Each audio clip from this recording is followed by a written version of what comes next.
Good evening to ആൾ. ഇന്ന് നമ്മൾ discuss ചെയ്യുന്നത് എന്താണ് ഓഡിറ്റ് പ്രോഗ്രാം, അതിൻ്റെ ഡെഫിനിഷൻ, അതിൻ്റെ അഡ്വാൻറ്റേജസ് അല്ലെങ്കിൽ ഒബ്ജക്റ്റീവ്സ്, അത്തരത്തിലുള്ള കുറച്ച് കാര്യങ്ങളാണ് കേട്ടോ. അപ്പോൾ ആദ്യം നമുക്ക് എന്താണ് ഓഡിറ്റ് പ്രോഗ്രാം നോക്കാം. Okay, an audit programme is a written and predetermined plan of action for conducting an audit. അതായത് ഒരു ഓഡിറ്റ് എങ്ങനെ നടത്തണം എന്നുള്ളതിൻ്റെ ഒരു പ്രീഡിറ്റർമൈൻഡ് പ്ലാൻ എഴുതി തയ്യാറാക്കിയുള്ളൊരു പ്രീഡിറ്റർമൈൻഡ് പ്ലാനാണ് എന്തെന്ന് പറയുന്നത് ഓഡിറ്റ് പ്രോഗ്രാം എന്ന് പറയുന്നത്. ഓക്കെ, ഒരു ഓഡിറ്റ് എങ്ങനെ കണ്ടക്ട് ചെയ്യണം. Okay, an audit programme is a written and predetermined plan of action for conducting an audit. അതാണ് ഓഡിറ്റ് പ്രോഗ്രാമിൻ്റെ എന്ത് പറയുന്നത് മീനിങ് എന്ന് പറയുന്നത്. ഓക്കെ, ഇനി അതിൻ്റെ ഒരു ഡെഫിനിഷൻ നോക്കാം.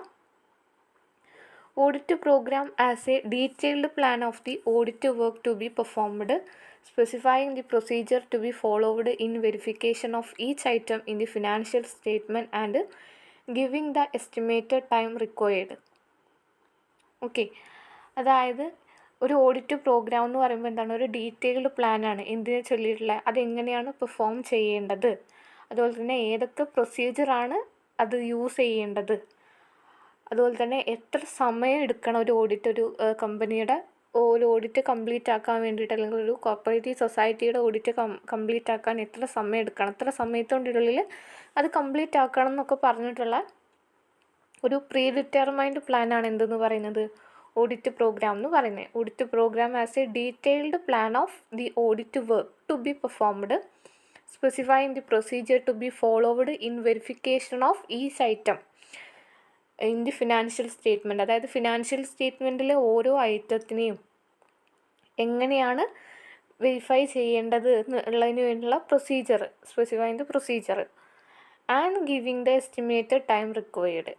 എത്രത്തോളം സമയം എടുക്കണം ഒരു ഓഡിറ്റ് പ്രോഗ്രാം, ഒരു ഓഡിറ്റ് കംപ്ലീറ്റ് ആക്കാൻ വേണ്ടിയിട്ട്, അതൊക്കെ ഉൾക്കൊള്ളിട്ടുള്ള ഒരു പ്രീ ഡിറ്റർമൈൻഡ് പ്ലാനാണ് എന്തെന്ന് പറയുന്നത് ഓഡിറ്റ് പ്രോഗ്രാം എന്ന് പറയുന്നത്. ഓക്കെ, അതിന് കുറച്ച് അഡ്വാൻറ്റേജസ് ഉണ്ട്. അതിൻ്റെ അഡ്വാൻറ്റേജസ് നോക്കാം.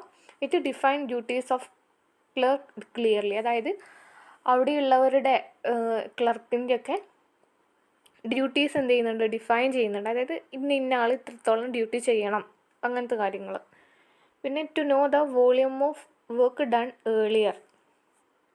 പിന്നെ audit programme fixes responsibility of audit staff. അതായത് ഓഡിറ്റ് സ്റ്റാഫിൻ്റെ റെസ്പോൺസിബിലിറ്റി അവിടെ എന്ത് ചെയ്യുന്നുണ്ട്, ഫിക്സ് ചെയ്യുന്നുണ്ട്. പിന്നെ ഇറ്റ് ഡിഫെൻസ് ദി ഓഡിറ്റർ.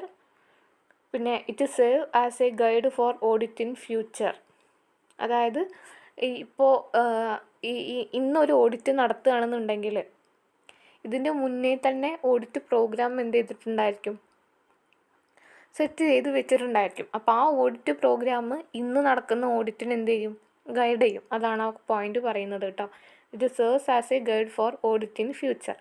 പിന്നെ it is helpful to the new audit staff. പുതിയ ഓഡിറ്റ് സ്റ്റാഫിന് ഇതെന്താണ്, ഹെൽപ്ഫുള്ളാണ്. പിന്നെ ഇറ്റ് ബ്രിങ്സ് യൂണിഫോമിറ്റി ഇൻ ഓഡിറ്റിംഗ്. അതായത് ഓഡിറ്റിങ്ങിൽ ഒരു യൂണിഫോമിറ്റി എന്ത് ചെയ്യും, ഫോളോ ചെയ്യും. പിന്നെ ടൈംലി കംപ്ലീഷൻ ഓഫ് ഓഡിറ്റ്. അതായത് കൃത്യസമയത്ത് ഒരു ഓഡിറ്റ് എന്ത് ചെയ്യാൻ കഴിയും, കംപ്ലീറ്റ് ചെയ്യാൻ കഴിയും.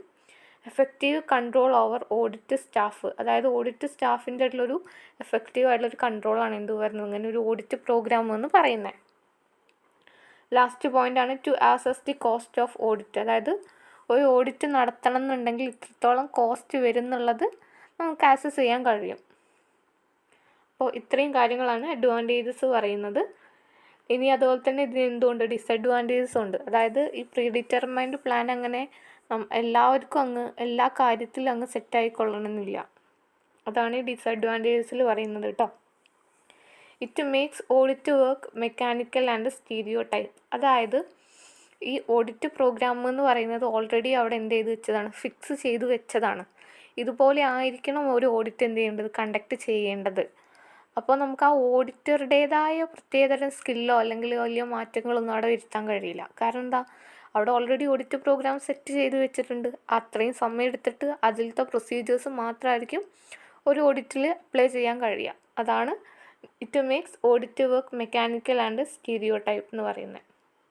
അതായത് ഒരു പാറ്റേൺ അവിടെ ഫോളോ ചെയ്യണം. പുതിയ കാര്യങ്ങളൊന്നും അവിടെ എന്ത് ചെയ്യാൻ കഴിയില്ല, ആഡ് ചെയ്യാൻ കഴിയില്ല. ഓക്കെ, പിന്നെ out of date and useless.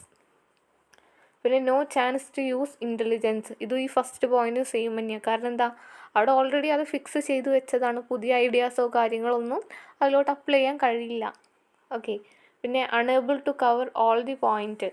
പിന്നെ not suitable all type of firm.